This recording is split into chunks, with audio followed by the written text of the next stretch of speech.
अगर हम एक स्पेस क्राफ्ट लेके एक सीधी रेखा में उड़ान भरे तो हमें क्या क्या देखने को मिलेगा। धरती के नीले गोले से निकलते हुए हमें वातावरण का अंत, अंधकार में डूबता अंतरिक्ष, चमकते उपग्रह, शांत चांद, प्रचंड सूरज, जलते बुझते ग्रह, बृहस्पति के तूफान, शनि के छल्ले और अंतहीन तारों से भरा ब्रह्मांड दिखाई देगा।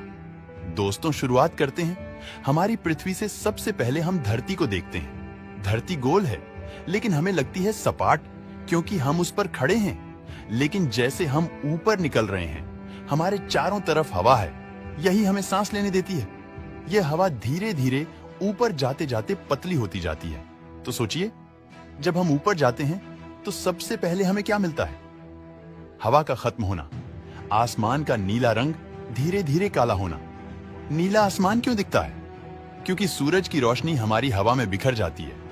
लेकिन जैसे जैसे हवा खत्म होती है, नीला रंग गायब हो जाता है और सामने फैल जाता है। अंधेरा गहरा काला, यानी एकदम से स्याह काला। अब हम धरती के ऊपर पहुंच गए।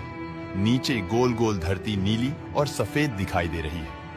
नीले समुद्र की वजह से और सफेद बादलों की वजह से यह दृश्य इतना सुंदर है कि आंखें खुली की खुली रह जाती हैं। धरती के चारों तरफ हमें छोटे छोटे चमकते हुए उपग्रह, यानी कि सैटेलाइट्स दिखाई देते हैं। कुछ सरकारी हैं, कुछ प्राइवेट कंपनियों के और कुछ कबाड़ बन चुके हैं जो बस गोल गोल घूम रहे हैं। धरती के चारों तरफ हजारों लाखों चीजें घूमती रहती हैं। अगर हम सीधी रेखा में आगे बढ़ते हैं तो कुछ ही दिनों में हमें सबसे पहला बड़ा पड़ाव मिलता है, यानी कि हमारा चांद धरती से लगभग 3,84,000 किलोमीटर दूर है। चांद को करीब से देखने पर समझ आता है कि वह उतना चमकीला नहीं है जितना धरती से लगता है। असल में उसकी सतह पर धूल, पत्थर और गड्ढे ही गड्ढे हैं। कोई पेड़ नहीं, कोई पानी नहीं, कोई इंसान नहीं, बस खालीपन। चांद पर वातावरण भी नहीं है, मतलब वहां हवा नहीं, बादल नहीं और बारिश भी नहीं। दिन में तापमान इतना ज्यादा, यानी कि 100 डिग्री सेल्सियस से ऊपर, और रात में इतना कम, -2 डिग्री सेल्सियस तक नीचे गिर जाता है। अब मान लो हम उसी सीधी रेखा में आगे बढ़ रहे हैं। हमारे सामने सबसे बड़ी चीज आती है। सूरज धरती से करीब 15 करोड़ किलोमीटर दूर है। अगर तेज रफ्तार रॉकेट भी चलाएं तो महीने लग जाए, लेकिन हमारी कल्पना की यात्रा तो पलकों के झपकने में ही पहुंचा देती है। सूरज एक बहुत बड़ा आग का गोला है। असल में यह आग नहीं, बल्कि गैसों का गोला है, जिसमें हाइड्रोजन जलकर हीलियम में बदलती रहती है। इसी प्रक्रिया को न्यूक्लियर फ्यूजन कहते हैं। यही हमें रोशनी और गर्मी देता है। धरती पर जितनी भी गर्मी, रोशनी, पेड़ पौधे, पानी का चक्र, इंसान की जिंदगी, सब कुछ सूरज की वजह से है। अगर सूरज एक पल के लिए भी बंद हो जाए तो धरती अंधेरे और बर्फ में बदल जाएगी। सूरज इतना बड़ा है कि उसके अंदर 13 लाख पृथ्वी समा सकती है। यह सोचकर ही दिमाग चकरा जाता है। लेकिन यह तो अभी शुरुआत है।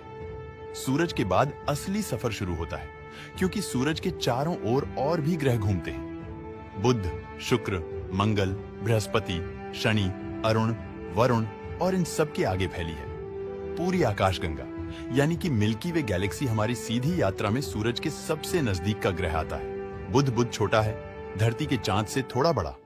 यह सूरज के इतना पास है कि वहां दिन में तापमान 430 डिग्री सेल्सियस तक चला जाता है।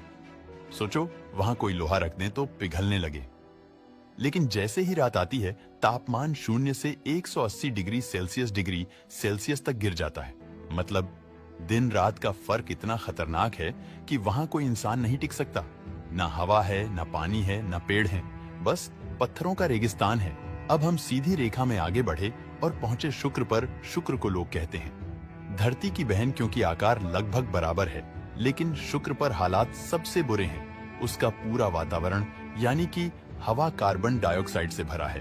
ऊपर से मोटे बादल हैं जिनमें सल्फ्यूरिक एसिड की बारिश होती है। मतलब अगर तुम वहां खड़े हो जाओ तो शरीर गलने लगेगा। शुक्र पर इतना दबाव है कि अगर इंसान खड़ा हो तो उसका शरीर पिचक जाएगा। और गर्मी, वहां का तापमान लगभग 465 डिग्री सेल्सियस बुध से भी ज्यादा है। यानी शुक्र असली नरक लोक जैसा है। धरती से हमें यह सबसे चमकीला तारा लगता है, इसलिए लोग इसे सुबह का तारा और शाम का तारा कहते हैं। लेकिन असल में यह सबसे जहरीला ग्रह है। अब हमारी रेखा हमें मंगल ग्रह पर ले जाती है। मंगल को लाल ग्रह कहते हैं क्योंकि इसकी मिट्टी में लोहे की जंग लगी हुई है। दूर से यह ऐसा दिखता है जैसे कोई लाल भूरा गोला। मंगल की सबसे खास बात, वहां कभी पानी हुआ करता था। वैज्ञानिकों ने वहां सूखी नदियों के निशान पाए हैं। आज भी बर्फ की परतें मौजूद हैं। इसलिए इंसान सोचता है, क्या कभी मंगल पर जीवन रहा होगा? क्या वहां आज भी छोटे छोटे कीड़े या जीव हो सकते हैं? मंगल पर हवा बहुत पतली है और ज्यादातर कार्बन डाइऑक्साइड की बनी है। मतलब सांस लेना मुश्किल है, लेकिन फिर भी यह इंसान का अगला ठिकाना माना जाता है। नासा और दूसरे देश मंगल पर घर बनाने की योजना बना रहे हैं। अब हम आगे बढ़े और सामने आया एक विशालकाय ग्रह यानी कि बृहस्पति। यह इतना बड़ा है कि इसके अंदर 1300 पृथ्वी समा जाएं। लेकिन ध्यान रहे, यह पत्थर वाला ग्रह नहीं है, बल्कि गैस का गोला है। इसमें ठोस जमीन नहीं, बस हाइड्रोजन और हीलियम की मोटी परतें हैं। बृहस्पति पर तूफान इतने बड़े होते हैं कि हमारी पूरी धरती उसमें समा जाती है।